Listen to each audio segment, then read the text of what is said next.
All right, this is how to caulk trim before painting. So look at how you cut the tip. First, we cut off just a small angle. Keep it small. Then you want to round that over and make it like a finger. There's nothing better than a God-given finger for smoothing caulking. So what we're trying to do, we're angling the sides of that tip, and then we actually round over the top. Spend as much time as you need on this because this is where the money is made. You want that to be fully rounded as much as possible so that when you put in the caulking, it is rounding it as it goes. So this is what this looks like.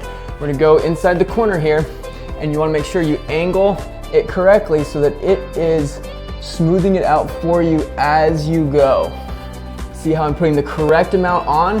It's perfectly smooth as I go down. Now, this is super important because if you don't cut the tip right, then you're putting a round bead of caulking. Then when you come back in and wipe off, that's oozing all over the place and making a big mess. Look at this, when I come back in and wipe in, look how much caulking is on my finger. This is how much caulking is on my finger from being done with that, because I put the perfect amount in by cutting it correctly. Now, notice I just did one leg there at a time. Typically, I want to do as much as I can at one time before I wipe it for efficiency's sake, right? Want to eliminate wasted motion. Now, this is fast dry caulking because I'm getting ready to prime this right away. Whenever possible, we want to use big stretch. The slower dry caulking, it's a much smoother product to apply and it dries a lot slower, so we can caulk a whole door and then come back and wipe it all off. You have to be careful with this to work fast because it'll start to skin over in just a minute or so. So I only do a couple legs at a time before I come back and wipe it off. A good caulk job is when you cannot see.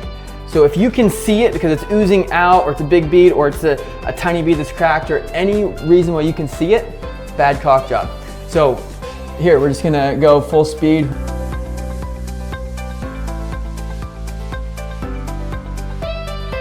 Always have paint cans around, so you can just use a paint can lid for your cup.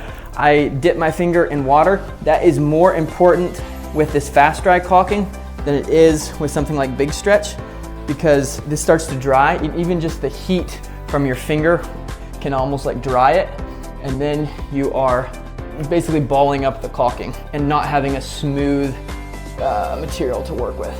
So keep it wet, keep it smooth, and that's what gives you the ability to remove. You want to remove all these weird corners that when you apply it, see it's kind of gunked up there.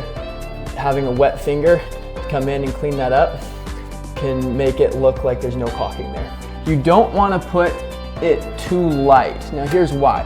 Caulking expands and contracts based off percentages. And when we do trim, we're trimming everything really tight.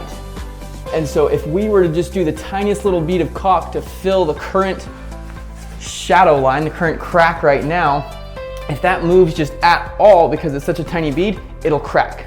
So we want to actually have enough caulking in there that it can expand and contract without it cracking. So even though your joint might be perfect, you still want some caulking in there. You just want to make it smooth and uniform so you can't see it, so that it can bridge with the movement of the house without cracking. Follow for more construction tips.